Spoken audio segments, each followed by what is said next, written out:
The massive viewing screen in the Galactic Council chambers flickered to life, showing the vast emptiness of space.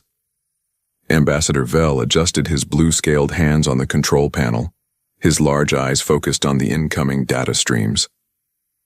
Around the circular chamber, representatives from 12 different worlds waited in tense silence. The human response ship should arrive within the hour, announced Tech Officer Brix, his forearms working across multiple consoles. Long-range sensors are picking up their vessel now. Vel nodded slowly. 3 months ago, the Council had sent their standard first contact package to Earth, a peaceful invitation to join the galactic community, complete with translation matrices, cultural exchange protocols, and detailed instructions for diplomatic procedures. Every new species received the same welcome package. Most responded with small science vessels or diplomatic shuttles filled with their best ambassadors and scholars. "What class of ship are they sending?" asked Council Leader Nara, her tentacles swaying with curiosity. Brix's yellow eyes widened as he studied his readings. "That cannot be correct," he muttered, running the scan again. "The vessel measures 2 kilometers in length. Mass readings suggest heavy armor plating. I am detecting multiple weapon signatures." A uncomfortable silence fell over the chamber. Vel's throat sacs inflated with worry. "Perhaps their diplomatic vessels are simply larger than most?" "Sir," Brix continued, his voice growing more concerned, "I am reading 47 distinct weapon systems. Particle cannons, missile arrays, and several energy signatures I cannot identify. This is not a diplomatic vessel. This is a warship." The chamber erupted in nervous chatter. Representatives began speaking rapidly in their native languages, their various forms of communication creating a chaotic symphony of clicks, whistles, and harmonic tones. "Silence," Nara commanded, her voice carrying the authority of centuries. "Show us the vessel." The main screen shifted to display the approaching human ship. Even the most experienced council members gasped. The vessel was a study in aggressive engineering. Angular surfaces designed to deflect energy weapons, massive thruster arrays that spoke of incredible speed, and weapon ports that seemed to cover every surface. The ship looked like it had been built for one purpose: war. "By the ancient codes," whispered Ambassador Keth, his insectoid features twitching with fear. "They sent a dreadnought." Vel tried to maintain diplomatic composure, but his hands trembled slightly. "Perhaps there has been a misunderstanding. Surely they would not send a warship in response to a peaceful invitation." "Incoming transmission," Brix announced, his voice barely steady. "Put it through," Nara ordered. The screen changed to show the bridge of the human vessel. The sight that greeted the council was not what they expected from diplomats. A human male sat in the captain's chair, his face bearing multiple scars, his dark eyes cold and calculating. His uniform was military in design, with insignia that suggested high rank and combat experience. "This is Captain Mike Torres of the United Earth Ship Retribution," the human said, his voice carrying an edge that made several council members step backward. "We received your invitation." Vel managed to find his voice.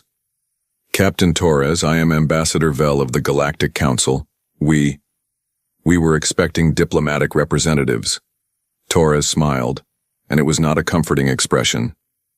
"You got them." "Sir," Vel continued carefully, "your vessel appears to be a military ship. We sent instructions for peaceful first contact protocols." "We read them," Torres replied. "The Retribution is our diplomatic vessel." Behind Torres, other humans moved about the bridge with practiced efficiency. Even in this brief glimpse, the council members could see that these were not scholars or ambassadors. These were warriors. Their movements spoke of combat training. Their expressions held the hardness of those who had seen battle.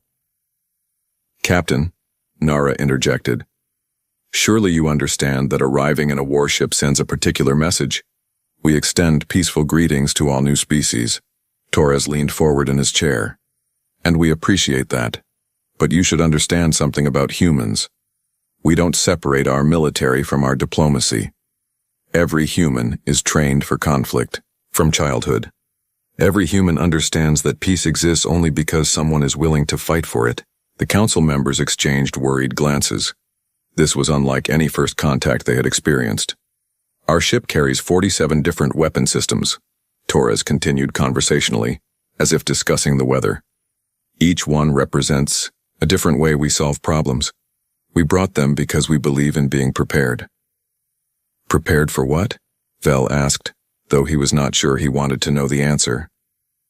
For whatever comes next, Torres said simply. Your message said you wanted to establish relations with Earth. Well, this is Earth. We don't send diplomats who hide behind words when action is needed. We send diplomats who can act. A new voice came from off-screen on the human bridge. Captain, we have 17 different alien vessel signatures in the area. All appear to be watching us. Acknowledged, Torres replied without taking his eyes off the screen. Council members, I assume those are your ships? Yes, Nara said quickly. Standard security protocols for first contact situations. Torres nodded. Smart. If I were you, I would want to know what I was dealing with too. So let me be clear. The Retribution is here for peaceful negotiations. But we define peace differently than most species, apparently. How do you define it? Valley asked, fascinated despite his fear. Peace is what happens when everyone agrees that fighting would be a bad idea, Torres said. Sometimes that means everyone is friends. Sometimes it means everyone is afraid. Either way works for us.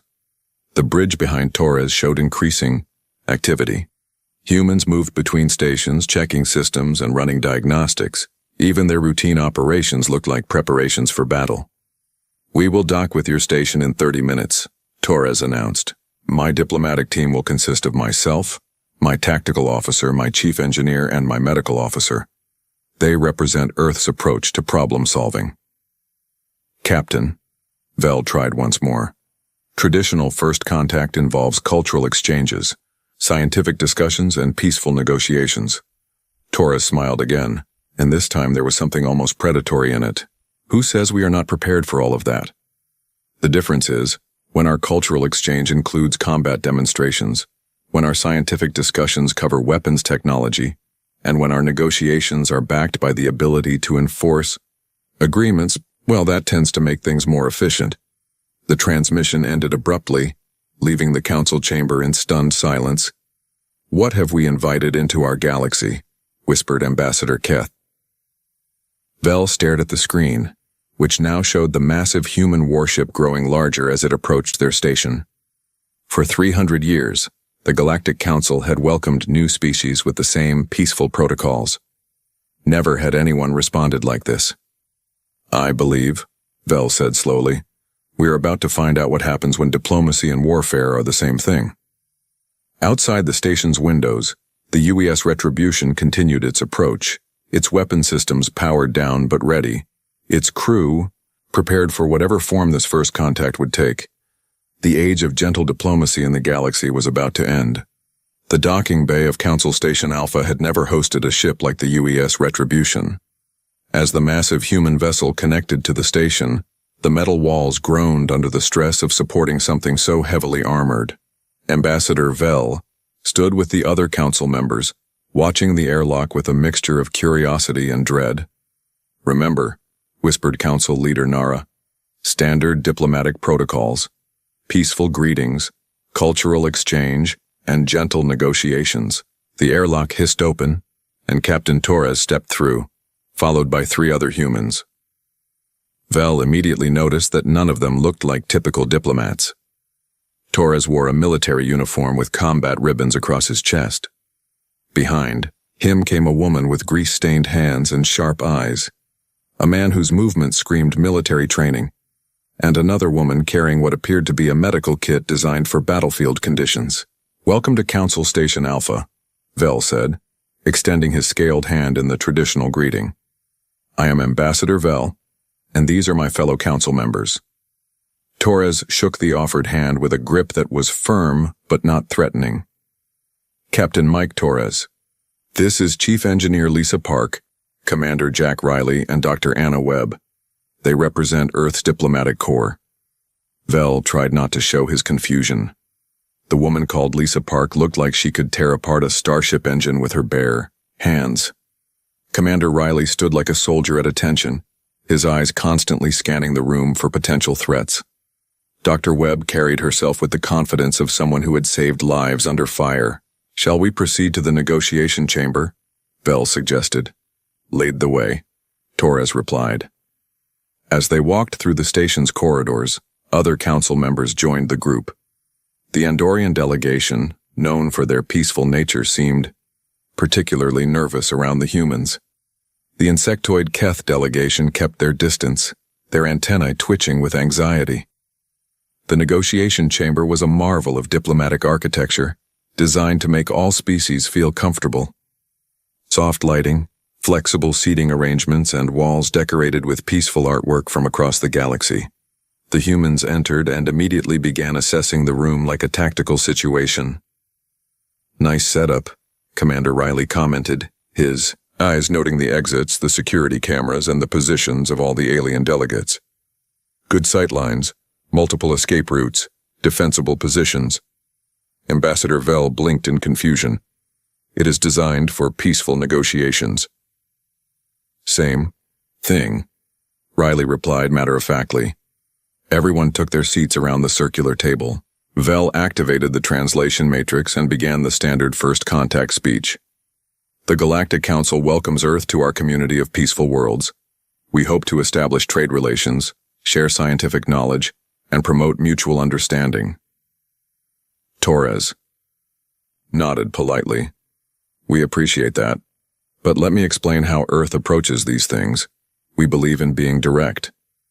"Direct is good," agreed Nara, her tentacles relaxing slightly. "Earth's position is simple," Torres continued. "We want peaceful relations with everyone, but peace requires strength. Without strength, peace is just a pause between conflicts." The council members exchanged glances. This was not how diplomatic negotiations usually began.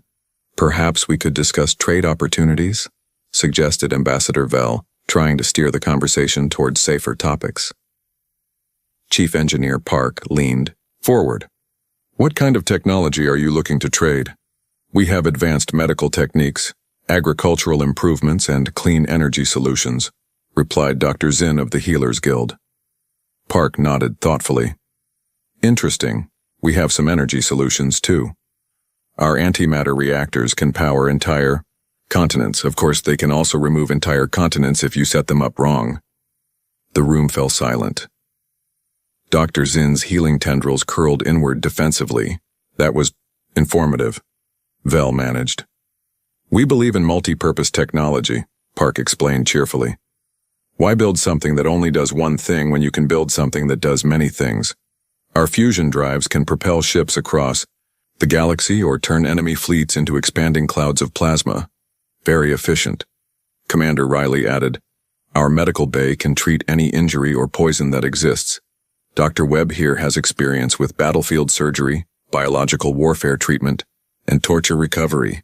Dr. Webb smiled pleasantly. "I have saved more lives than I can count. I have also developed 17 different ways to end a life quickly and painlessly, should mercy be required."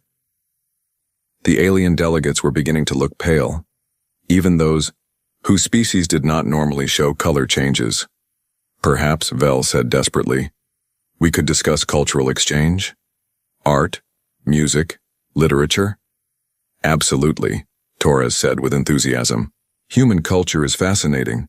Our children play war games to develop strategy skills. Our music often celebrates great battles and heroic sacrifices.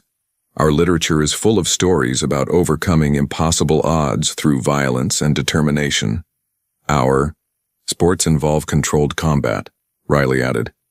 "Boxing, martial arts, contact sports where the goal is to physically dominate your opponent. Great for building character." Ambassador Keith's antennae drooped. "Do humans have any peaceful traditions?" Dr. Webb brightened. "Oh yes, we have meditation, which was originally developed to help warriors stay calm during battle. We have cooking, which evolved from the need to prepare food during long military campaigns. And we have music, which was used to coordinate troop movements and boost morale during conflicts. Even our peaceful activities have military origins," Park explained. "It makes them more useful." Nara's tentacles were now wrapped tightly around herself. This is unusual. Most species develop culture separately from warfare. That seems inefficient, Torres replied. Why waste time on activities that do not make you stronger or more capable? Every human tradition serves multiple purposes. Vel tried a different approach. What about your government? How are decisions made on Earth? Democratic process, Torres answered. Every citizen votes on important matters. Of course, citizenship requires military service, so every voter understands the cost of the decisions they make. Everyone serves in the military? Asked Dr. Zinn, clearly horrified. In some capacity, Riley confirmed. Combat roles, support, positions, intelligence work, engineering corps. Everyone contributes to the defense of humanity. It builds unity and ensures that no one makes decisions about war and peace without understanding both. So your entire species is military trained? Fell asked weakly. To some degree, Dr. Webb replied. Even our medical personnel are trained in combat medicine and defensive tactics. Even our scientists understand weapons development and strategic applications of their research. We believe in comprehensive education. The room had grown very quiet. The alien delegates were processing the implications of what they were hearing. Let me understand this correctly, Nara said slowly. Your entire species is trained for warfare. Your technology serves dual military and civilian purposes. Your culture celebrates conflict and strength. Your government is run by military veterans. That is accurate, Torres confirmed. And you consider this diplomatic? Torres smiled that unsettling smile again. We consider this honest. Most species hide their true capabilities during first contact. They pretend to be peaceful while secretly maintaining the ability to fight. We prefer to be upfront about who we are and what we can do. And what exactly can you do? Vel asked, though he was not sure he wanted the answer. Whatever is necessary, Torres replied simply. We came here hoping for friendship, but we are prepared for any other outcome as well. The silence that followed was heavy with implications. The council members were beginning to understand that humanity had not sent diplomats at all. They had sent something far more dangerous, honest warriors who called themselves diplomats. The negotiations were just beginning, and already everything had changed. The cultural exchange session was held in the station's largest amphitheater, designed to showcase the artistic achievements of different species. Holographic displays showed peaceful scenes from dozens of worlds, flowing sculptures from the Andorians, harmonic crystal formations from the Zephyrians, and gentle light paintings from the ethereal collective. Ambassador Vel stood at the podium, trying to maintain his diplomatic composure despite the morning's unsettling negotiations. Each species will now demonstrate an aspect of their culture. We begin with the peaceful meditation practices of the Andorians. The blue-scaled beings moved onto the stage in flowing robes, their movements graceful and serene.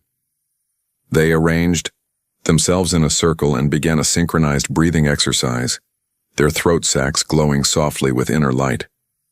The assembled delegates watched in respectful silence as the Andorians demonstrated their 1,000-year-old tradition of harmony and peace. When they finished, gentle applause filled the chamber. Vel smiled with relief. This was how cultural exchange was supposed to work. Beautiful, he announced. Next, we welcome Earth's cultural demonstration. Captain Torres rose from his seat. Thank you. My crew will demonstrate a traditional human cultural activity. The humans moved onto the stage with the same fluid coordination they had shown on their ship, but instead of robes, they wore what appeared to be training uniforms. Instead of arranging themselves for meditation, they spread out in a tactical formation. This is a combat drill, Torres announced to the stunned audience. In human culture, we believe that coordination under pressure reveals the true spirit of a people. What followed was unlike anything the Council had ever seen. The four humans moved through a complex sequence that was part dance, part martial arts, and part military exercise. Commander Riley called out scenarios and the others responded instantly. Diving, rolling, covering each other's movements, working as a perfect unit. Contact left, Riley shouted. The humans spun, Dr. Webb dropping to provide covering fire while Chief Engineer Park flanked right and Torres advanced directly. Their movements were so coordinated they seemed to share a single mind. Medical emergency. Officer down. Dr. Webb immediately shifted roles, rushing to Torres, who had dropped and rolled into a casualty position. Her hands moved with practiced efficiency, demonstrating field medical techniques while Park and Riley established a defensive perimeter around them. The alien audience watched in fascinated horror. This was not art as they understood it. This was warfare turned into performance. Objective secured, Torres announced, and all 4 humans snapped to attention. The amphitheater was dead silent. This, Torres said calmly, is how humans express unity, trust, and cultural values. Every movement requires absolute faith in your teammates. Every decision affects the survival of the group. It is our oldest art form. Ambassador Vell found his voice. That was combat training. Art and training are not separate for humans, Dr. Webb explained, not even breathing hard despite the intense physical activity. Our culture developed from the need to survive together. Every human learns these coordination exercises as children. Children? Squeaked Dr. Zinn. Human children play games based on military tactics, Park added cheerfully. Hide and seek teaches reconnaissance and concealment. Tag develops pursuit and evasion skills. Sports teach team coordination under pressure. We consider it basic education. Council leader Nara's tentacles were trembling. Do human children not play peaceful games? Torres looked genuinely confused. What would be the point of games that do not teach useful skills? Fun? Suggested Ambassador Keth weakly. Combat training is fun, Riley replied matter-of-factly. Humans enjoy challenges that test their abilities. Competition makes us stronger. Dr. Webb stepped forward. Perhaps we could demonstrate human medical culture? Before anyone could object, she began setting up a field medical station on the stage. Her movements were swift and efficient, but the equipment she unpacked made several delegates step backward. Human medical practices evolved from battlefield conditions, she explained while assembling what looked like a mobile surgery unit. We learned to treat injuries that other species consider fatal. She held up various medical instruments, each one looking more intimidating than the last. This is for removing projectiles from internal organs. This is for treating chemical burns. This is for emergency amputation in the field. Your medical tools look like weapons, observed Dr. Zinn. Many can be used as weapons if necessary, Dr. Webb agreed pleasantly. Scalpels make excellent throwing knives. Bone saws can cut through armor. Medical knowledge includes understanding how bodies fail, which is useful for both healing and harming. The Healers Guild delegation was looking distinctly ill. Chief Engineer Park decided to contribute. Would you like to see human engineering culture? She pulled out a portable device and activated a holographic display showing various human technological achievements. The images were impressive: massive cities, powerful ships, incredible feats of construction. This is the Sol Defense Network, she said proudly. 17,000 orbital weapons platforms protecting our home system.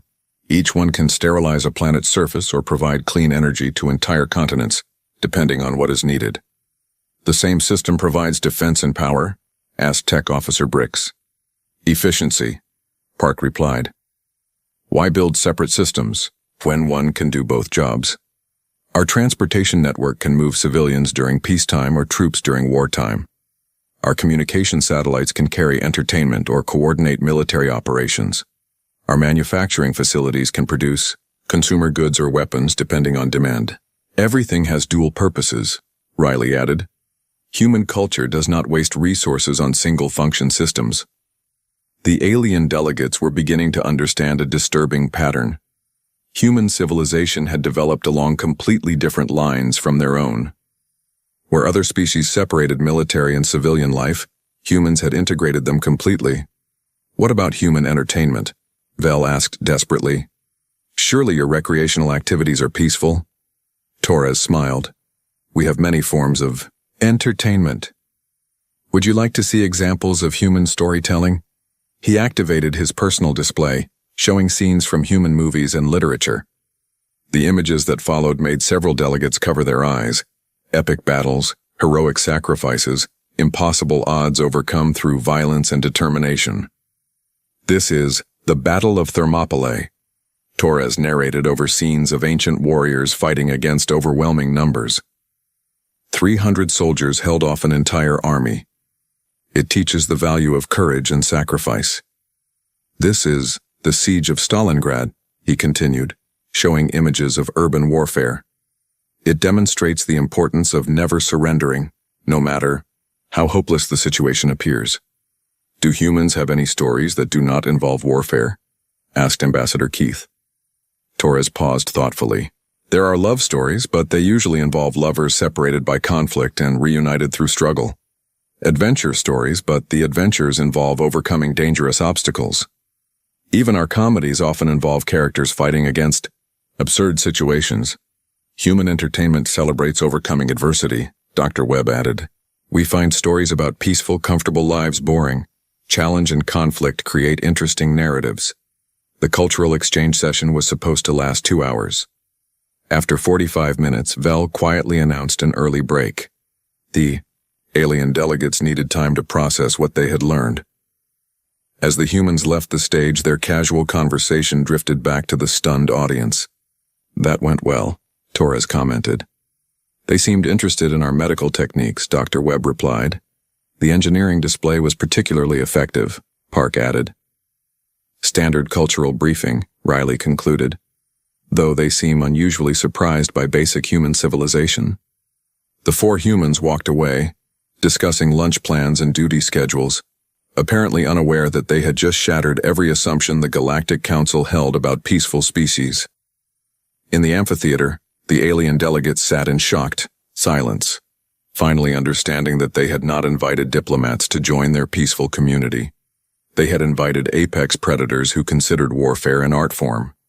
The attack came without warning. Ambassador Vel was reviewing the day's cultural exchange reports when the station's emergency alarms began blaring.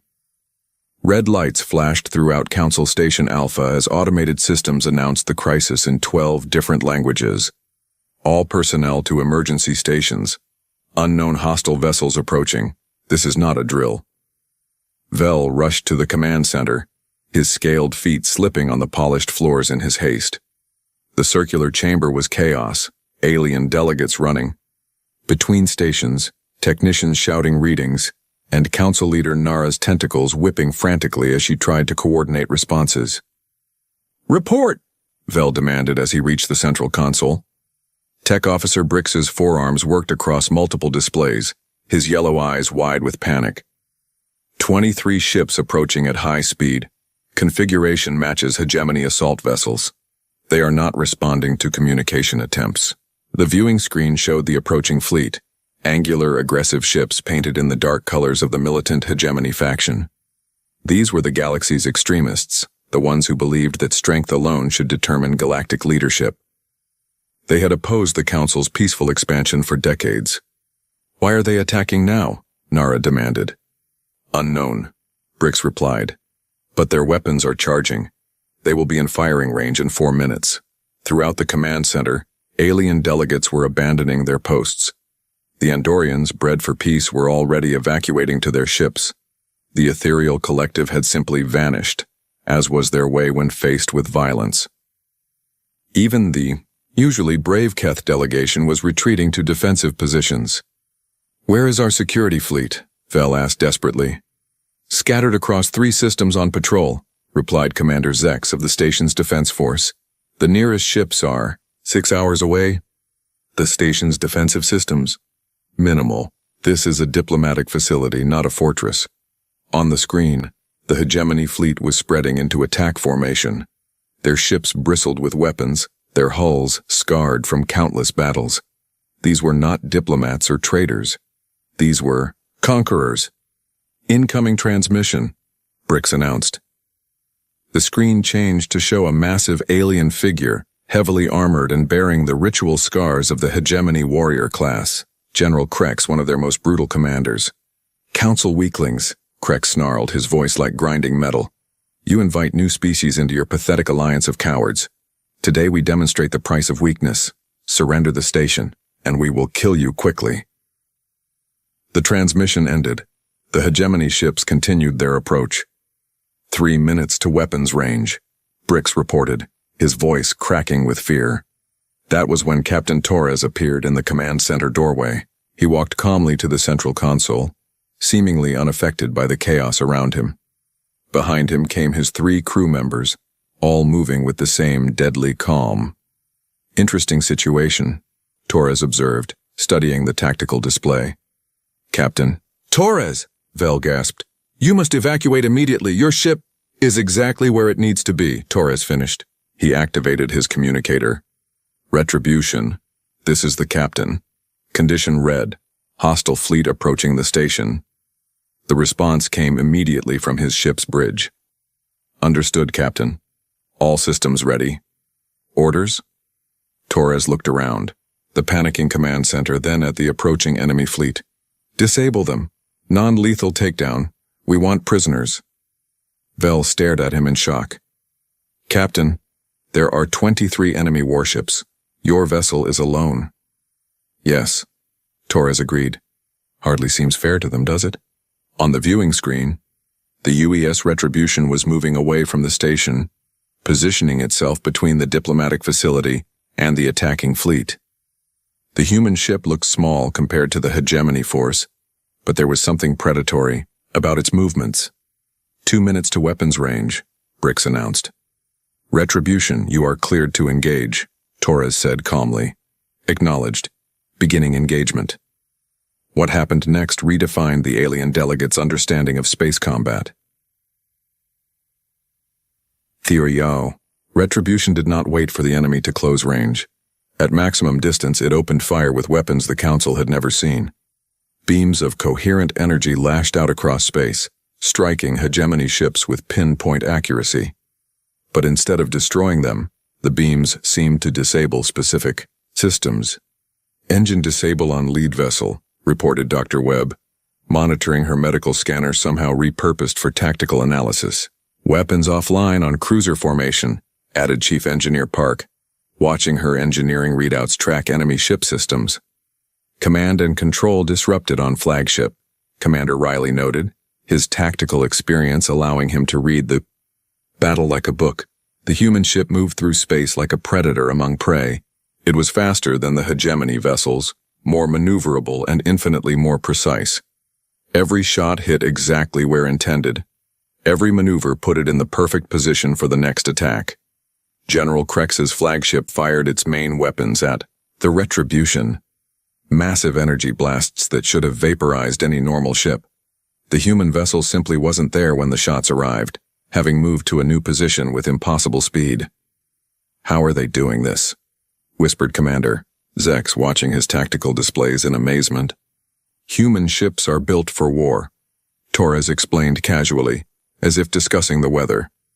Every system, every component, every design choice focused on one thing, winning fights. The battle, if it could be called that, lasted exactly 12 minutes.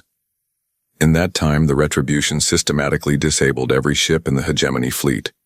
Not destroyed, disabled. Engines offline, weapons non-functional, life support minimal but stable, communication systems jammed. 23 enemy warships drifted helplessly in space, completely at the mercy of a single human vessel. All enemy vessels neutralized, came the report from the Retribution. 0 casualties on either side. Preparing boarding operations. Boarding operations? Vel asked weakly. We want to question them, Torres explained.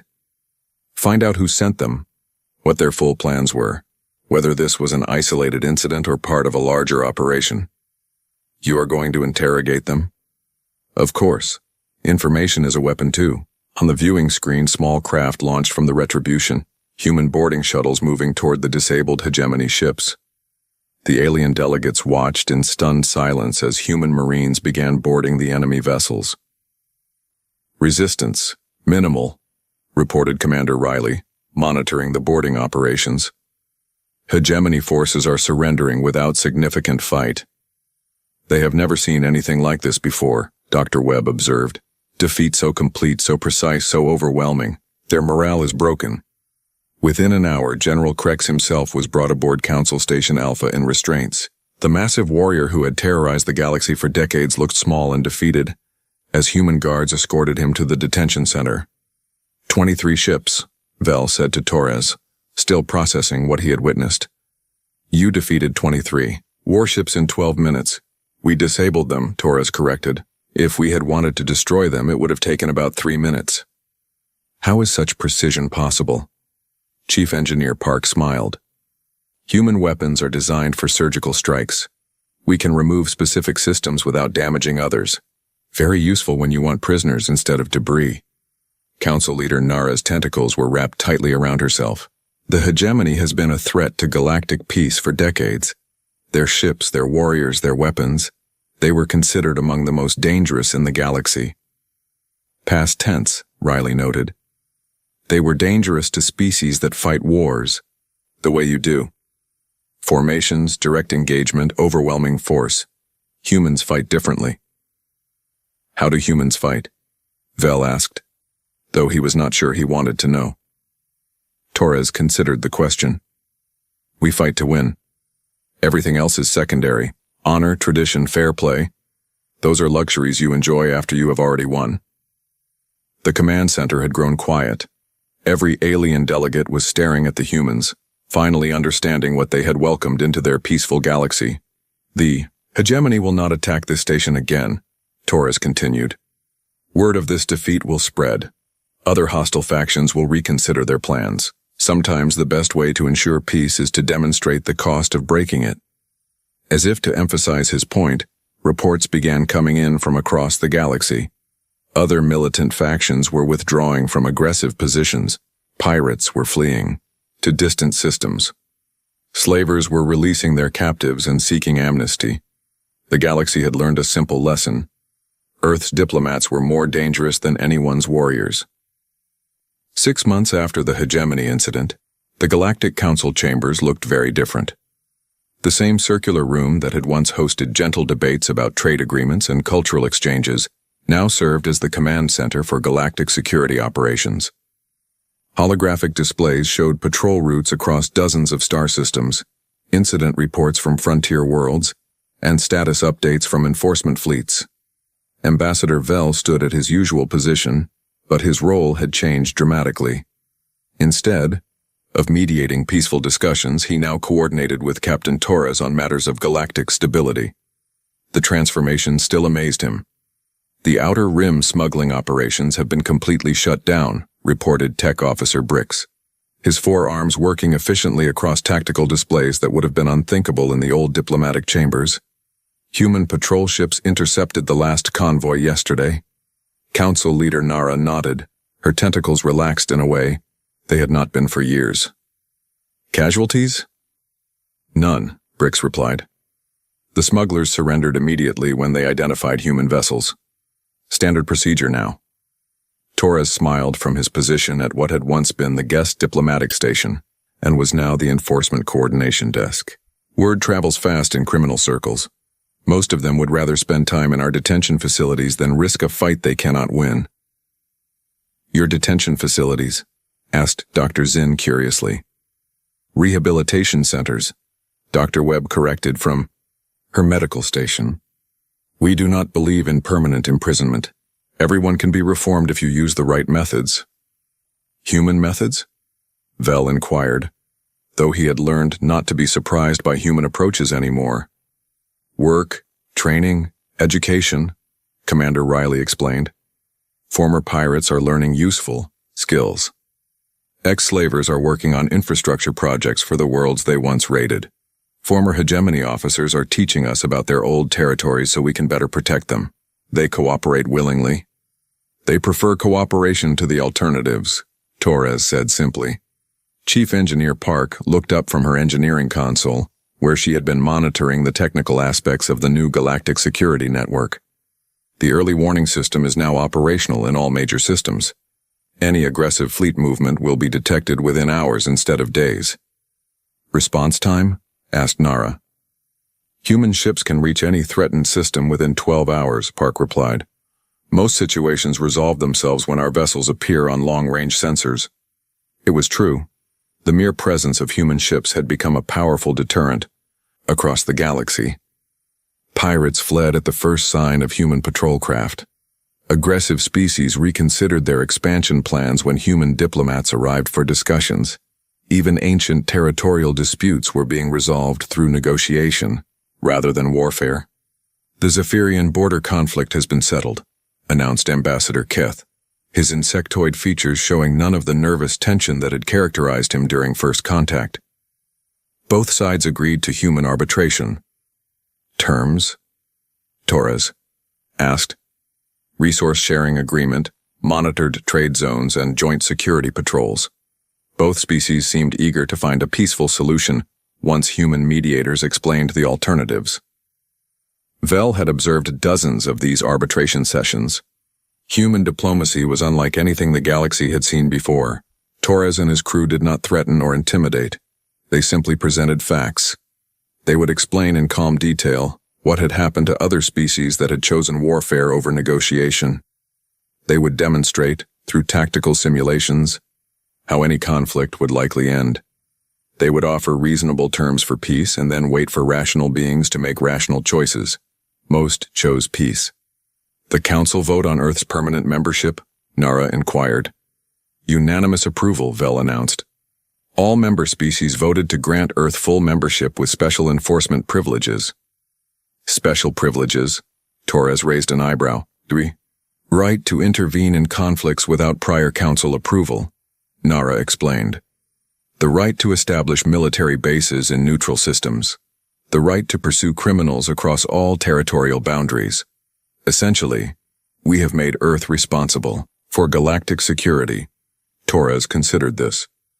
That is a significant responsibility, one that Earth has already been fulfilling, Vel pointed out. We are simply making it official. The truth was that the galaxy had become more peaceful in 6 months than it had been in 60 years. Trade routes that had been plagued by pirates were now safe for civilian traffic. Border disputes that had simmered for decades were being resolved through arbitration. Aggressive species that had threatened their neighbors were now focused on internal development and peaceful cooperation. There have been some cultural changes as well, Dr. Zinn reported from her position monitoring galactic health and social systems. Young beings from many species are requesting to study human methods. Military academies, engineering schools, even medical colleges are adopting human training techniques. They want to learn human approaches? Dr. Webb asked with interest. The practical applications are impressive, Dr. Zinn admitted. Human medical techniques have reduced battlefield casualties by 70%. Human engineering methods have improved ship reliability and weapon effectiveness. Human tactical training has made our security forces far more capable. Riley nodded approvingly. Good. The more species that understand proper defensive techniques, the safer everyone becomes. However, Dr. Zinn continued carefully, there are some concerns about cultural influence. Such as? Torres asked. Young Andorians are learning combat techniques alongside meditation. Ethereal collective members are studying military history. Even the Peaceful Healers Guild is requesting training in battlefield medicine. Problems? Webb inquired. Not problems exactly, Vel interjected, but changes. Species that have been peaceful for centuries are developing martial capabilities. Some council members worry about the long-term implications. Torres stood and walked to the main display, which showed the current status of galactic security. Green indicators marked peaceful systems, blue showed active patrol routes, and yellow indicated areas under human protection. There were no red warning zones anywhere on the map. Let me ask you something, Torres said to the assembled delegates. 6 months ago, how many active conflicts were there in council space? Brix consulted his records. 17 border disputes, 43 piracy incidents per month, 6 slavery operations, and 3 active rebellions. And now? 0 active conflicts. 1 piracy incident in the last 3 months. No active slavery operations, and all rebellions have been resolved through negotiation. Civilian casualties from violence? Down 94%. Trade volume? up 67% due to secure shipping lanes. Immigration between species, up 43% as travel becomes safer. Torres turned back to the council members. Your young people are learning human methods because human methods work, not just for warfare, but for problem solving, crisis response, and building stable societies. But they are becoming more aggressive, Nara observed. They are becoming more capable, Riley corrected. There is a difference. A being who can fight but chooses peace is making a real choice. A being who cannot fight and claims to be peaceful is simply weak. The galaxy is changing, Torres acknowledged, but it is changing for the better. Your species are not losing their peaceful natures. They are gaining the ability to protect those natures. Ambassador Vell looked around the transformed chamber. Aliens who had once debated theoretical policies now coordinated real security operations. Species that had once hidden behind neutrality now actively participated in maintaining galactic peace. Beings who had once feared conflict now had the tools to prevent it. Earth's definition of diplomacy, Vell mused. Everyone sits down and talks, or everyone gets put down permanently. Exactly, Torres agreed. The choice is always there. We just make sure everyone understands both options clearly. Outside the station's windows, human patrol ships moved through space alongside vessels from a dozen other species. The galaxy's new security fleet was diverse, capable, and united in purpose. Peace through strength had become more than a human philosophy. It had become a galactic reality. Any new business? Nara asked, calling the session back to order. The outer spiral colonies have requested human advisors for their defense planning, reported Keth. Approved, Torres said without hesitation. We will send a training team next week. The meeting continued with routine efficiency. Patrol schedules, training programs, diplomatic missions. All the business of a galaxy that had learned to maintain peace through preparedness. The age of gentle diplomacy was over. The age of effective diplomacy had begun. And at the center of it all, the U.S. Retribution stood ready, its crew of dangerous diplomats ensuring that peace remained the galaxy's preferred option. The massive space station called Unity's Edge floated in the dark space between 3 star systems. It was bigger than most moons, with metal walls that stretched for miles in every direction. Today, it housed the most important meeting in galactic history. Commander Alex Stone walked through the long hallways of the station. His boots made soft sounds on the metal floor. Around him, aliens from 12 different worlds moved with purpose. Some had scales that glittered under the bright lights. Others had wings that folded against their backs. A few glowed with their own inner light. Alex was the only human in sight. He reached the main council chamber and stopped at the entrance. The room was huge, with a dome-shaped ceiling that showed the stars outside. 12 seats formed a circle in the center, each one designed for a different type of alien body. The human seat looked small and simple compared to the others. Another waste of time, grumbled a voice behind Alex. He turned to see General Corks, of the Vorth people.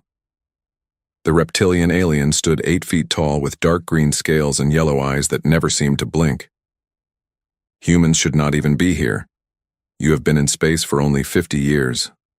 Alex nodded politely. We're still learning, General. Corks made a sound like a laugh, but it was not friendly. Learning, while real civilizations fight and die, you play with your little ships. The general walked past Alex into the chamber. Other delegates were already taking their seats. Alex watched them for a moment before following.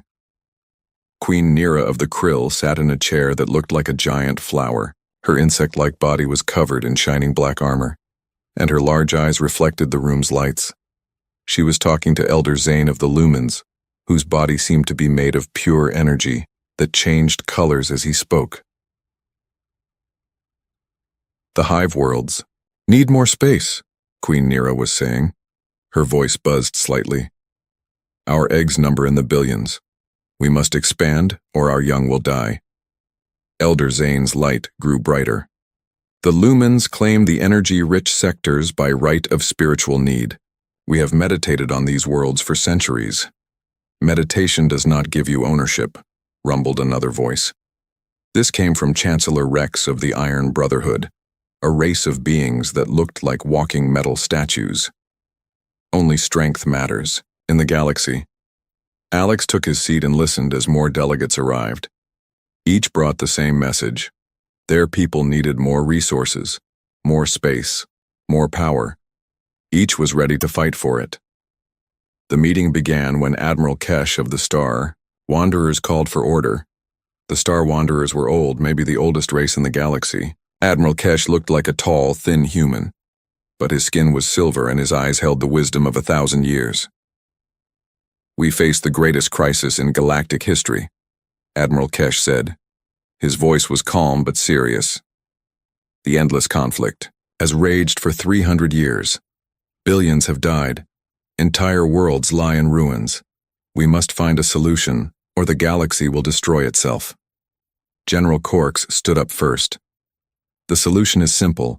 The Vorth Empire will lead. Our military is the strongest.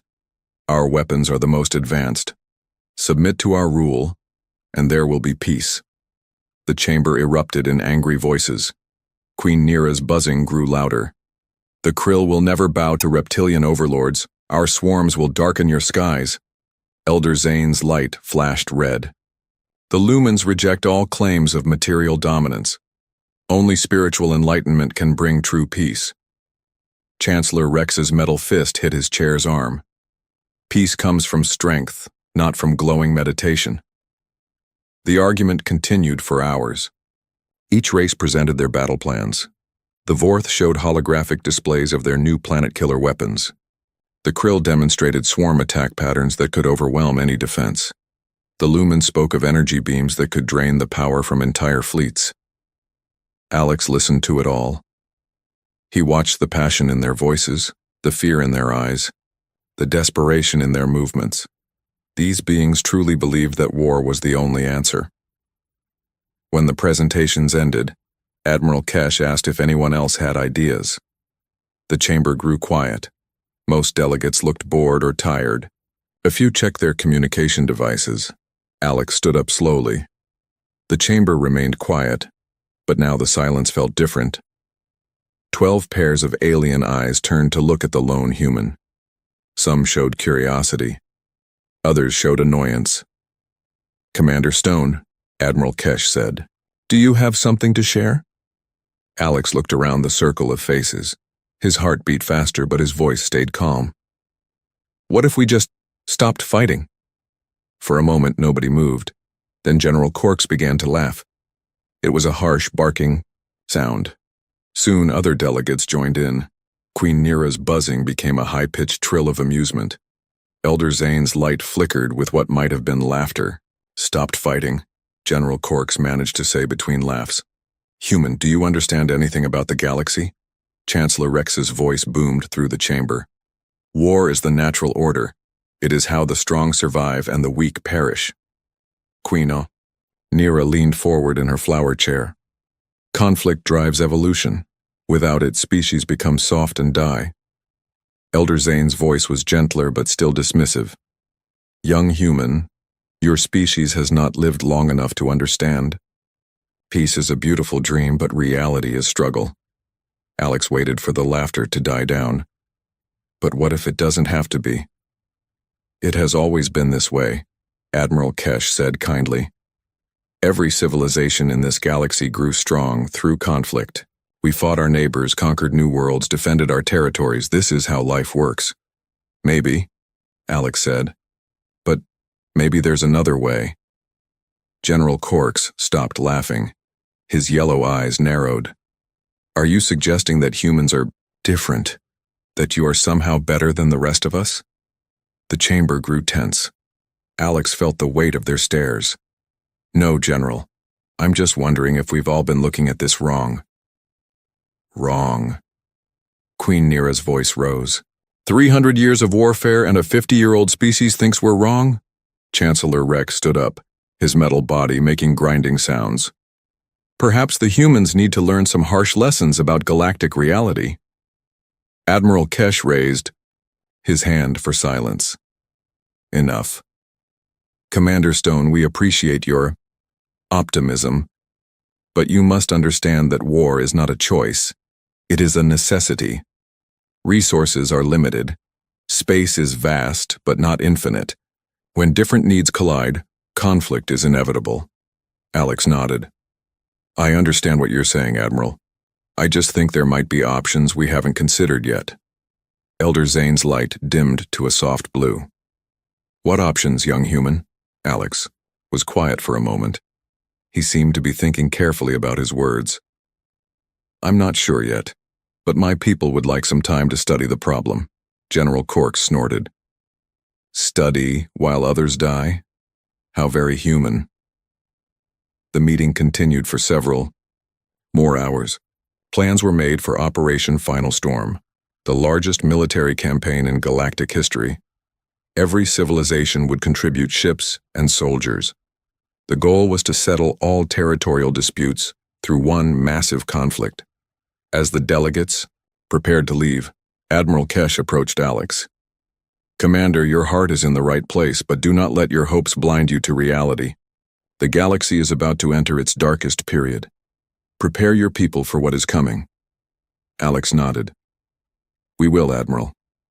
Thank you for the warning. As Alex walked back through the station's corridors, he passed groups of alien delegates making final preparations for war. Their voices were excited and determined. They spoke of glory, honor, and victory. None of them noticed the small device that Alex had quietly placed near the communication arrays. It looked like a simple maintenance scanner, the kind that repair crews used every day. Alex boarded his small human ship and set course for Earth. As the stars stretched into lines around him, he activated his secure communication system. This is stone, he said. The Council has made their decision. Operation Final Storm will begin in 6 months. A voice crackled back through space. Understood, Commander. How did they react to the suggestion? Alex smiled sadly. About as expected. They think we're naive children playing at politics. Good, came the reply. Let them keep thinking that. How many devices did you manage to place? 17. All in key communication hubs, just as planned. Excellent. Return to base, Commander. Phase 2 begins immediately. As his ship jumped into faster-than-light travel, Alex looked back at the space station growing smaller behind him. In 6 months, the galaxy would see the largest war in its history. But if humanity's plan worked, it would also be the last war the galaxy would ever know. The aliens thought humans were weak and naive. Soon, they would learn that there were different kinds of strength, and that sometimes the most powerful weapon was not a weapon at all. The blue marble of Earth hung in space like a jewel. Alex Stone's ship moved through the busy traffic around the planet. Cargo vessels carried supplies to the moon bases. Military ships practiced formations near the asteroid belt. Everything looked normal, but Alex knew that appearances could be deceiving. His ship landed at the Global Defense Headquarters in Geneva. The building was simple compared to the grand structures on alien worlds, but Alex had learned that humans often hid their most important work in ordinary places. President Maria Santos was waiting for him in the underground command center. She was a small woman with gray hair and tired eyes, but Alex knew she was one of the smartest leaders Earth had ever produced. Around her sat the most important people in human government and military. Welcome back, Commander, President Santos said. We watched your report from the ship. The Council went exactly as we expected. General Tom Williams, head of Earth Defense Force, leaned forward. They really laughed when you suggested peace? Alex nodded. General Corks nearly fell out of his chair. They think we're children playing with toys. Good, said Dr. James Carter, Earth's leading expert on alien life. The longer they underestimate us, the better our chances. Dr. Carter was a thin man with wild hair who always seemed excited about something. Today he looked more excited than usual. He activated a holographic display that showed the 12 alien species from the Council. I've been studying our galactic neighbors for 20 years, Dr. Carter said. Every single species we've met has one thing in common. They all evolved from predator-prey relationships that built aggression into their very nature. The hologram showed a primitive Vorth creature hunting smaller animals. The Vorth come from apex predators, They see every interaction as a fight to be won. The image changed to show ancient krill creatures fighting over territory. The krill evolved from insects that had to compete for limited resources. Expansion and consumption are built into their DNA. More images followed. The lumens started as energy parasites. The Iron Brotherhood developed on a world where only the strongest metals survived. Every species learned that violence was the path to survival. Director Kate Ross from the Science Division raised her hand. "What about humans, Doctor?" Dr. Carter smiled. "That's what makes us special. Yes, we can be violent. Yes, we evolved from hunters. But we also evolved something else. Cooperation. We learned to hunt in groups, to share resources, to care for our weak and wounded." President Santos stood up. "Which brings us to why we're really here."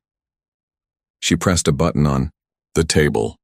The walls of the room became transparent, showing a massive elevator shaft that went deep into the earth.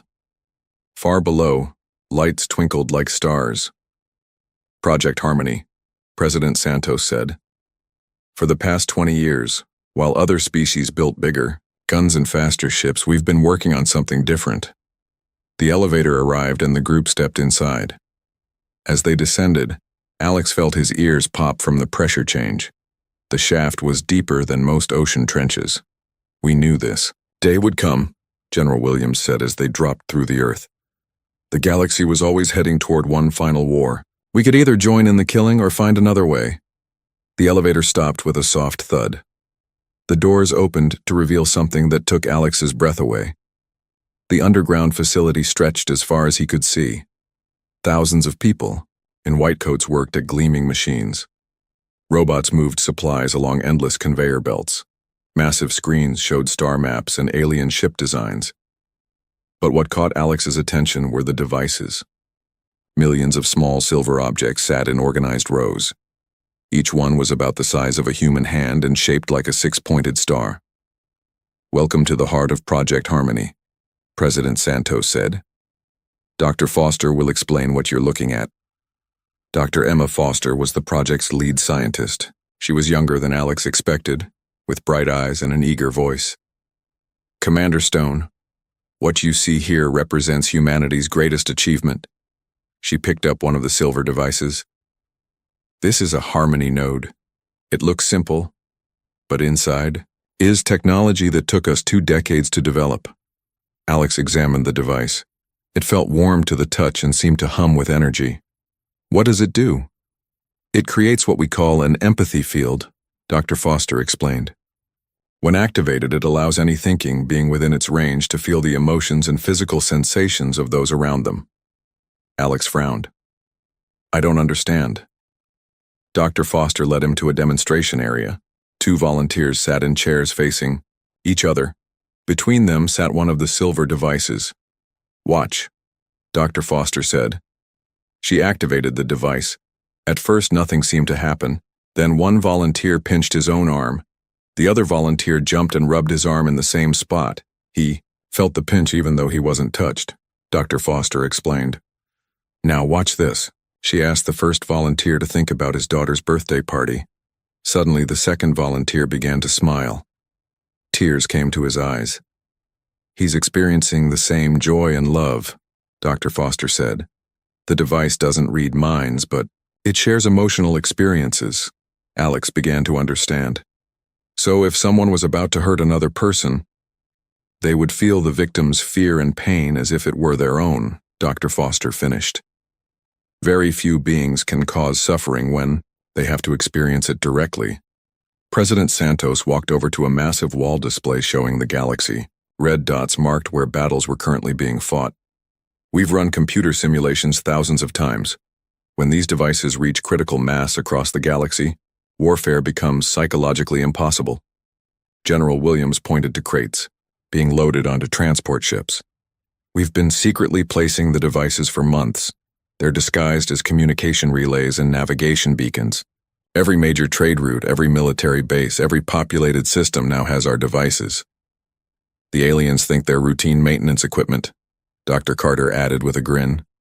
"We've been hiding them in plain sight." Alex walked through the facility, watching the final preparations.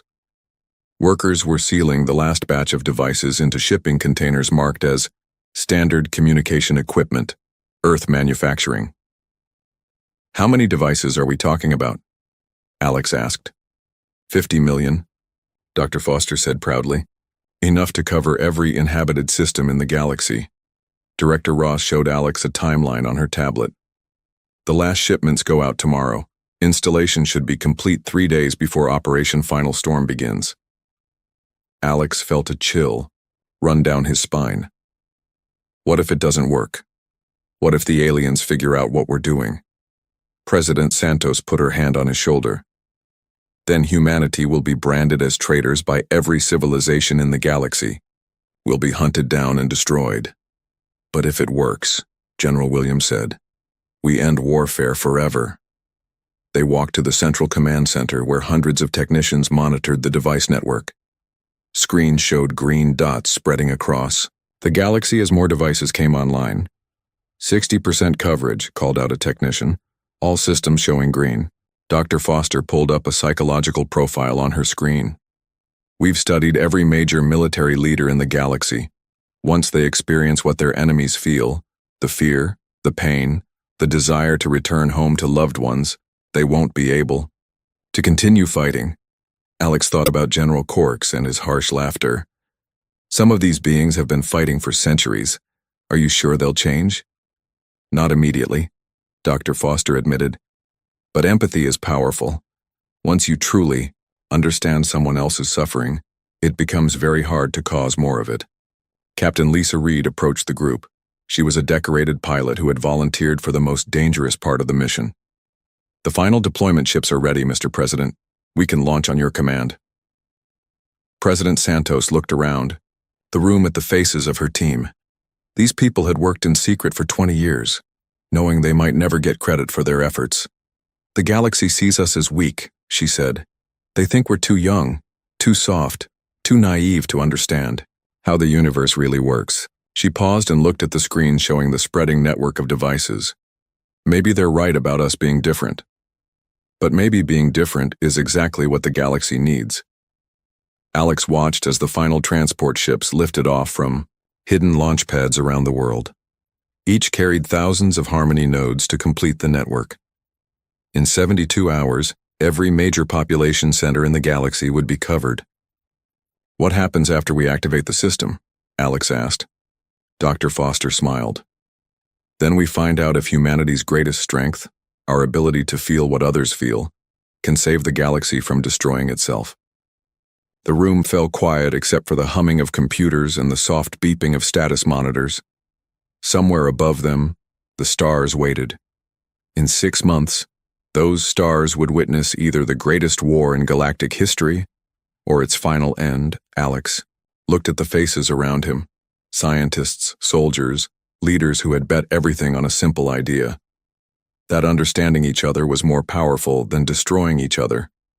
Soon, the entire galaxy would find out if they were right. Captain Lisa Reed stood on the bridge of the Prometheus, watching the stars streak past in lines of light. Her ship was small and fast, built for stealth rather than combat. Behind her, 11 other human vessels followed in perfect formation, through the darkness of space. Status report, Lisa said to her crew. Lieutenant Ben Davis checked his instruments. All ships reporting ready, Captain. Harmony nodes are secured and ready for deployment. Lisa nodded. Each ship carried thousands of the silver devices that would complete humanity's secret network. They had been traveling for 3 weeks, moving through empty space between star systems to avoid detection. Any sign of alien patrols? Lisa asked. Sergeant Amy Cole monitored the sensor array. Nothing on scanners, Captain. The galaxy is too busy preparing for war to notice a few small human ships. Lisa smiled grimly. That was exactly what they were counting on. Meanwhile, across the galaxy, Operation Final Storm was beginning. The largest military buildup in galactic history was taking shape. Massive fleets gathered at staging points near disputed territories. Weapons that could destroy entire planets were being loaded onto warships. On the Vorth homeworld, General Corks reviewed his battle plans. His reptilian features showed satisfaction as he examined holographic displays of enemy positions. The two krill swarms will break against our superior firepower, he told his officers. Their numbers mean nothing when we can vaporize their ships by the thousands. His aide, a younger Vorth named Colonel Dex, pointed to a section of the display. What about the human forces, General? General Corks laughed his harsh, barking laugh. Humans, they have promised 12 ships for the entire campaign. 12. We have 12,000 ships in our reserve fleet alone. Perhaps they are holding back their real forces, Colonel Dex suggested. No, General Corks said firmly. They are exactly what they appear to be. Weak newcomers who talk about peace while others do the real work of conquest. Far away, Queen Nira of the Krill was having a similar conversation in her hive palace. The insect queen studied tactical displays showing human ship movements. The humans are moving small groups through empty space, buzzed one of her advisors. Their patterns make no military sense. Queen Nira's large eyes reflected the display lights. They are probably running supply missions. Humans are good at logistics but poor at actual fighting. Neither alien leader suspected that the supply missions were actually humanity's most important military operation ever. Captain Lisa's fleet had reached its first target, the Nexus Station, a massive trading hub that connected 5 major star systems. Ships from dozens of different species docked there every day, making it perfect for humanity's needs. Take us in slow, Lisa ordered. We're just another cargo shipment. The Prometheus approached the station's docking bay. Lisa could see the busy traffic around the structure. Vorth military transports, krill swarm carriers, Lumen energy ships, and dozens of other alien vessels. Docking control is requesting our manifest, Lieutenant Davis reported. Send them the standard cover story, Lisa said. We're delivering communication equipment for the war effort. The lie worked perfectly. Within minutes, the human ships were docked and unloading their cargo. The Harmony nodes looked exactly like the communication relays they were pretending to be. Station workers helped carry them to key locations throughout the structure. 37 devices placed, reported Chief Engineer Mark Webb over the comm system. All locations are optimal for maximum coverage. Lisa watched through security cameras as her team installed the final devices. Each node was designed to integrate seamlessly with existing station systems. To any casual observer, they were routine maintenance upgrades. Good work, Chief. Secure the area and return to the ship. This scene repeated itself across the galaxy. Human teams worked around the clock to install Harmony nodes at every major population center, military base, and transportation hub. The devices were disguised so well that alien technicians often helped with the installation.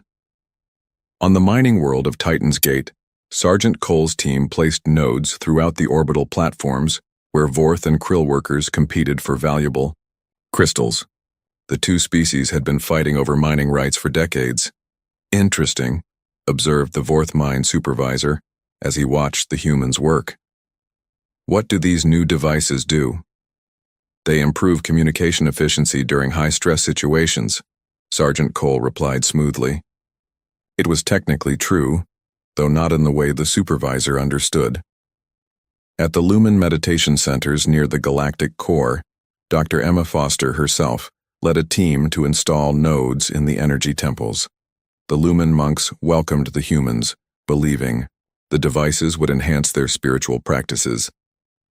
These will help spread harmony throughout the galaxy, Elder Zane told Dr. Foster as they placed a node in the main temple. Dr. Foster smiled. That's exactly what we're hoping for, Elder. The most dangerous installations happened at military bases. Captain Lisa personally led missions to the largest fleet staging areas, where millions of soldiers prepared for the coming war. At the Ebi, Iron Brotherhood Fortress of Steel Mountain, Lisa's team dressed as civilian contractors. They installed nodes in the main command center, while metal soldiers practiced battle formations outside. These humans work efficiently, noted Chancellor Rex as he watched them.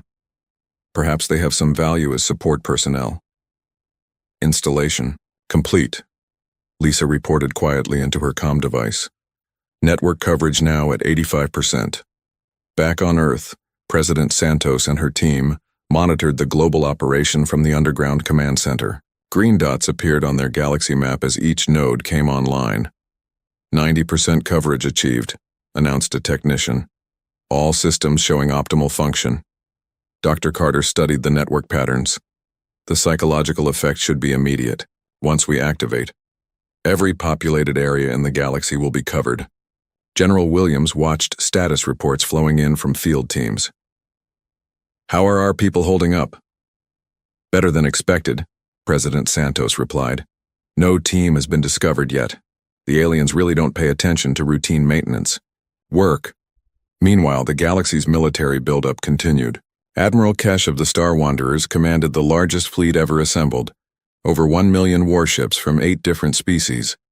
The fleet gathered in the Crimson Nebula, preparing for the battle that would decide galactic dominance. Preparations are complete, Admiral Kesh announced to his mixed crew of alien officers. Operation Final Storm begins in 72 hours. The Admiral's aide, a young Star Wanderer named Commander Vale, reviewed the human contribution to the fleet. Sir, the humans have sent their promised 12 ships. They're requesting assignment to supply and communication duties. Admiral Kesh shook his silver head sadly. Give them whatever support role they want. At least they're trying to help, even if they can't fight. What Admiral Kesh didn't know was that those 12 human ships carried the final batch of Harmony nodes. As the massive alien fleet prepared for war, human technicians quietly installed the devices throughout the command ships. Captain Lisa stood in the cargo bay of a Vorth dreadnought, watching her team place the last nodes. Around them, reptilian soldiers loaded weapons that could crack planets in half. Final installation complete, she whispered into her comm. All fleet command ships are now covered. Excellent work, Captain, came President Santos's voice from Earth. Return to safe distance and await activation order.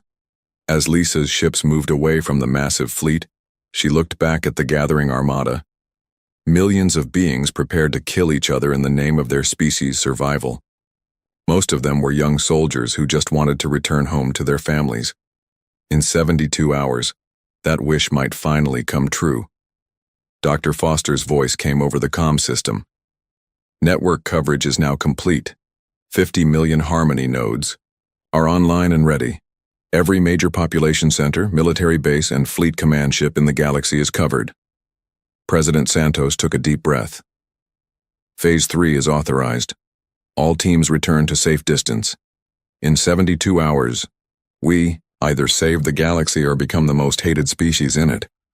Lisa looked at her crew. These men and women had risked everything to plant humanity's seeds of peace throughout the stars. Now all they could do was wait and hope that empathy would prove stronger than hatred. The galaxy was about to find out if humans were right about the power of understanding each other. The biggest war in galactic history was about to become something completely different. The Battle of Crimson Nebula was about to begin. Never before had so many warships gathered in one place. The space around the red and purple clouds of the nebula was filled with over 10 million vessels from 8 different alien civilizations. Admiral Kesh stood on the bridge of his flagship, the Star of Unity. Through the massive viewing windows, he could see the greatest military force ever assembled. Vorth dreadnoughts the size of cities floated next to Krill swarm carriers that buzzed with millions of fighter craft. Lumen energy, ships glowed like small stars, while Iron Brotherhood vessels looked like flying fortresses made of pure metal. All fleets report ready for combat, announced Commander Vale. Admiral Kesh nodded his silver head. At over 1,000 years old, he had seen many wars, but nothing like this. Begin the final phase of Operation Final Storm. On Earth, deep underground in the Project Harmony Command Center, President Santos watched the same battle through long-range sensors. Her hand shook slightly as she gripped the activation device. All Harmony nodes show green status, Dr. Foster reported. Network is stable and ready for activation. Dr. Carter monitored the psychological readings from the battle zone. Stress levels are at maximum. Aggression markers are off the charts. If we're going to do this, it has to be now. President Santos looked around the room at her team. These people had worked for 20 years to reach this moment. Are we sure about this? General Williams leaned forward. Madam President, 10 billion. Beings are about to die in the next few hours. If there's any chance our plan can work. President Santos nodded. She placed her hand on the activation control. May God help us all. She pressed the button. Across the galaxy, 50 million Harmony nodes suddenly came to life. In the battle zone, the effect was immediate but invisible. Energy fields spread out from hidden devices on every ship, station, and platform. The fields, connected and overlapped, creating a web of empathy that covered the entire combat area. Admiral Kane of the Vorth Fleet was about to give the order to fire the first shot when something strange happened. He felt a sudden wave of fear that wasn't his own. Through the empathy field, he was experiencing the emotions of Lieutenant Zeta, a young Krill pilot in a small fighter ship nearby. The pilot was thinking about her eggs back in the hive, wondering if she would ever see them hatch. Admiral Kane stopped speaking. His reptilian features showed confusion as he felt the pilot's terror and desperate love for her unborn children. "Sir?" asked his weapons officer. "Should we begin the attack?" Kane opened his mouth to give the order, then closed it. The young Krill's fear felt as real as his own. Her desire to live, to return home, to protect her family. It was exactly what he felt when he thought of his own scaleslings back on the Vorth homeworld. Across the battle zone, the same thing was happening to millions of soldiers and officers. Queen, Nira felt the homesickness of an Iron Brotherhood soldier who missed his Metal Forge family. General Corks experienced the spiritual anguish of a Lumen warrior who questioned the morality of killing. Commander Vale suddenly understood the desperate hunger of Krill workers fighting over scarce resources. Captain Lisa watched from her small ship at the edge of the battle zone. Her sensors showed something that had never happened before in galactic history. Weapons powering down instead of firing. "It's working," she whispered to her crew. On the Vorth flagship crushing victory, Admiral Kane struggled to understand what was happening to him. The emotions he was feeling weren't his own, but they felt completely real. He looked at his tactical display showing enemy ships, but now, instead of seeing targets to destroy, he saw the beings inside them. He felt their fear, their love for their families, their hope to survive the battle. "Admiral?" his weapons officer asked again. "Your orders, sir?" Kane looked at the firing controls. All he had to do was press one button and thousands of enemy ships would be destroyed. It should have been easy. He had done it countless times before, but now he could feel what those deaths would mean. He experienced the terror of pilots as their ships exploded. He felt the grief of families who would never see their loved ones return home. His clawed hand moved toward the firing button, then stopped. I can't," he said quietly. Similar scenes played out across the massive fleet. Gun crews felt their targets' fear and couldn't pull triggers. Bomber pilots experienced their victims' pain and turned away from attack runs. Ship captains sensed the desperation of enemy crews and found themselves unable to give attack orders. Queen, Nira stood in her command chamber, surrounded by tactical displays showing perfect opportunities to destroy enemy vessels. Her advisors buzzed with excitement, ready to begin the Great Swarm attack. But Queen Nira was feeling something she had never experienced before, the protective love that other species felt for their young. Through the empathy field, she connected with a Vorth mother on a distant ship who was fighting to provide territory for her hatchlings. The emotions were exactly the same as what Queen Nira felt for her own eggs. "My queen," buzzed her war advisor. "The enemy fleets are vulnerable. We can crush them now." Queen Nira looked at her advisor with her large compound eyes. "They're not enemies," she said slowly. "They're just parents, like us." On Earth, Dr. Foster watched the psychological readings with amazement. Aggression levels dropping by 90% across all species. Fear and anger being replaced by curiosity and compassion. The transformation wasn't instant. Some soldiers tried to fight the feelings, telling themselves that empathy was weakness, but the harmony fields were too strong. When someone aimed a weapon at another being, they immediately felt that being's terror and desire to live. Elder Zane of the Lumens had been preparing to drain energy from enemy ships when he suddenly felt their crew's life force as if it were his own. The idea of stealing that energy became as horrifying as the thought of draining his own life away. Chancellor Rex of the Iron Brotherhood experienced the loneliness and fear of organic beings for the first time. He realized that beneath their soft flesh, they felt the same need for belonging and security that drove his own metal people. The battle that was supposed to decide galactic dominance became something completely different. Instead of opening fire, ship commanders began opening communication channels. Vorth fleet to Krill swarm, Admiral Kane transmitted. We're reading some kind of energy field. Are your people experiencing unusual sensations? Queen Nira's voice came back, sounding confused but not hostile. Yes, Admiral. Our pilots report feeling emotions that aren't their own. What's happening to us? Similar conversations started across the battlefield. Enemies who had been ready to kill each other moments before now compared notes about the strange experience they were sharing. Dr. Carter, monitoring from Earth, smiled as he watched the communication traffic. They're talking to each other instead of shooting. The empathy fields are breaking down the barriers between species. The most remarkable change happened when repair crews from different fleets began helping each other. A Lumen energy being noticed that an Iron Brotherhood ship had damaged power systems. Instead of seeing an opportunity to attack a weakened enemy, the Lumen felt the crew's fear of dying in space and immediately offered to share energy. Within hours, the greatest battle fleet in galactic history had transformed into the largest relief and rescue operation ever attempted. Captain Lisa received a transmission from Admiral Kesh himself. Human vessels, this is Fleet Command. We're experiencing some kind of phenomenon. Our crews are finding it impossible to engage in combat. Do you have any information about what's happening?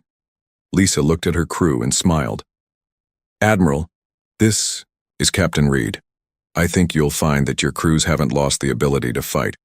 They've just discovered the ability to feel what their opponents feel. There was a long silence on the communication channel.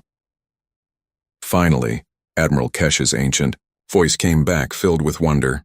Captain Reed, are you saying that what we're experiencing is empathy? Yes, sir. Complete, total empathy with every thinking being around you. Another long pause. Then, it's remarkable. I can feel the hopes and fears of beings I was ready to kill moments ago. They're just like us. They want to live, to protect their families, to find peace. President Santos listened to the communication from Earth. Tears ran down her face as she realized that humanity's impossible dream was actually working. The galaxy's greatest war had lasted exactly 0 minutes. Instead, it had become the beginning of something entirely new. 1 year had passed since the day that changed everything. The Great War Council chamber aboard Unity's Edge looked completely different now. The same room where alien leaders had once planned massive military campaigns was now filled with charts, showing trade routes, resource-sharing agreements, and joint scientific projects. Commander Alex Stone stood at the center of the transformed chamber, but his title had changed. He was now the first Galactic Harmony Coordinator, a position that didn't exist before humans introduced empathy to the galaxy. Around him sat the same alien leaders who had laughed at his suggestion of peace just 1 year ago. But their attitudes had changed completely. General Corks of the Vorth no longer wore military armor. Instead, he wore simple clothes marked with symbols of the new Galactic Cooperation Council. His reptilian features looked calm and thoughtful instead of aggressive. The territorial disputes in the Outer Rim have been resolved, he reported to the assembly. The Vorth and Krill have agreed to share the mining rights. Both species will benefit more from cooperation than they ever did from fighting. Queen Nira buzzed softly in agreement. Her insect-like body no longer carried weapons. The hive populations have grown by 40% since we stopped wasting resources on warfare. Our young are healthier and happier than ever before. Elder Zane's energy form glowed with peaceful colors. The Lumens have discovered that sharing spiritual knowledge brings more enlightenment than hoarding it. We have learned much from our new friends. Alex looked around the room with amazement. The same beings who had been ready to destroy each other now worked together like old friends. The change still seemed impossible even after living through it. The question before us today, Alex said, is whether to make the Harmony Network permanent. The devices can be turned off. The choice to keep peace must be yours to make freely. This was the moment everyone had been waiting for. When the empathy fields first activated, some critics argued that forcing beings to feel each other's emotions was a form of mind control. Now, after a full year of unprecedented cooperation, the galaxy had to decide its own future. Chancellor Rex of the Iron Brotherhood spoke first. His metal body reflected the chamber's lights as he stood. Before the Harmony Network, my people spent 80% of our resources building weapons and defenses. Now we use those same resources to build homes, schools, and art. Our civilization has advanced more in 1 year than in the previous century. Admiral Kesh nodded his silver head slowly. The Star Wanderers have kept records for over 10,000 years. Never in our history have we seen such rapid progress in science, culture, and quality of life. Dr. Foster, who had traveled from Earth for this historic meeting, presented the statistical evidence. Galaxy-wide, we've seen a 90% reduction in conflicts of all kinds. Not just wars, but crime, domestic violence, even minor disputes. When people can feel each other's pain, they naturally choose kindness. Queen Nira raised one of her clawed arms. But what about our nature? The harmony fields don't change what we are inside. We're still the same species that fought for thousands of years. That's exactly the point, Alex replied. The empathy fields don't control your thoughts or change your personalities. They just let you experience what others experience. The choice to be peaceful comes from your own hearts. General Corks leaned forward. I still remember the moment when I first felt a krill pilot's fear. It was like discovering I had been colorblind my whole life, and suddenly I could see new colors. The pilot's love for her eggs was exactly the same as my love for my hatchlings. Elder Zane's light brightened. We have learned that consciousness is universal, whether we are made of flesh, metal, or energy. We all share the same basic desires for safety, belonging, and purpose. The debate continued for hours, but it was different from the old war councils. Instead of angry arguments, there were thoughtful discussions. Instead of trying to dominate each other, the leaders genuinely listened to different viewpoints. Finally, Admiral Kesh called for the vote. All in favor of making the Harmony Network permanent? Every hand, claw, tentacle, and energy projection rose in agreement. The vote was unanimous. But the real proof of change wasn't in the council chamber. It was happening across the galaxy. On the former battleground of Crimson Nebula, the largest construction project in galactic history was taking place. The same location where 10 million warships had almost destroyed each other was now home to the Galactic Cooperation Center, a massive space station where all species worked together. Captain Lisa Reed, now promoted to Admiral, oversaw the construction. Ships from every civilization contributed materials and labor. Vorth engineers worked alongside Krill builders. Lumen energy beings powered the construction, while Iron Brotherhood workers shaped the metal framework.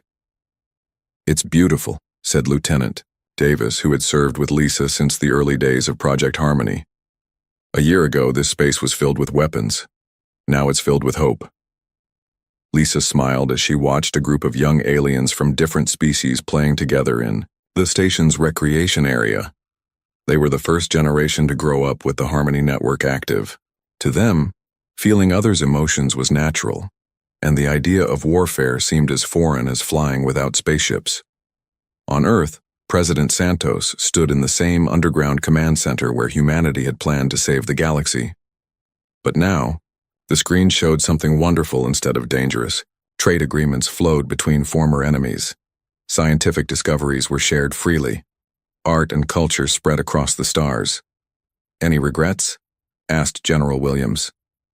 President Santos shook her head. We took the biggest risk in human history. We could have been destroyed for interfering in galactic politics. Instead, we gave the galaxy something it didn't know it needed. Dr. Carter, Now the head of the new Galactic Empathy Institute studied the latest reports. The psychological effects continue to amaze me. Not only have we ended warfare, but we've accelerated cultural and scientific development. When species can truly understand each other, they learn from each other much faster. The changes weren't just political. They were personal. Former enemies had become friends. Vorth families adopted orphaned krill eggs. Lumen energy beings shared their spiritual practices with Iron Brotherhood communities. The galaxy had become one extended family. Alex stood on the observation deck of Unity's Edge looking out at the stars. A year ago, those same stars had been lit by the fires of war. Now they were connected by trade routes, communication networks, and friendship. Commander Stone? Alex turned to see a young human officer approaching. It's Coordinator Stone now. Lieutenant, what can I do for you? Sir, there's a message from the Galactic Memorial Commission. They want to know what inscription to put on the monument at Crimson Nebula. Alex thought for a moment. The memorial would mark the place where warfare ended forever. It needed to capture not just what happened, but what it meant for the future. Right, this, Alex said. Here on this day, the galaxy learned that the strongest weapon against war is not a bigger gun, but a bigger heart. No generation will ever forget the day humans completely ended dangerous warfare, not through force, but through the simple act of helping us feel what others feel. The lieutenant wrote down the words carefully. Should we add anything about humanity's role, sir? Alex looked back at the stars. Out there, billions of beings from dozens of species were living, working, and playing together in peace. Children were growing up who would never know the fear of war. Scientists were making discoveries that benefited everyone. Artists were creating beauty that brought joy across the galaxy. No, Alex said finally. The important thing isn't who ended the war. The important thing is that it ended. As the lieutenant walked away, Alex remained on the observation deck. Tomorrow would bring new challenges: resource distribution, environmental protection, exploration of distant galaxies. But these were problems that could be solved through cooperation instead of conquest. In the distance, a mixed fleet of ships from 8 different species headed toward unexplored space. They weren't going as conquerors or colonizers, but as friends seeking new wonders to share with each other. Alex smiled as he watched them disappear into faster-than-light travel. The galaxy was no longer a place of endless conflict.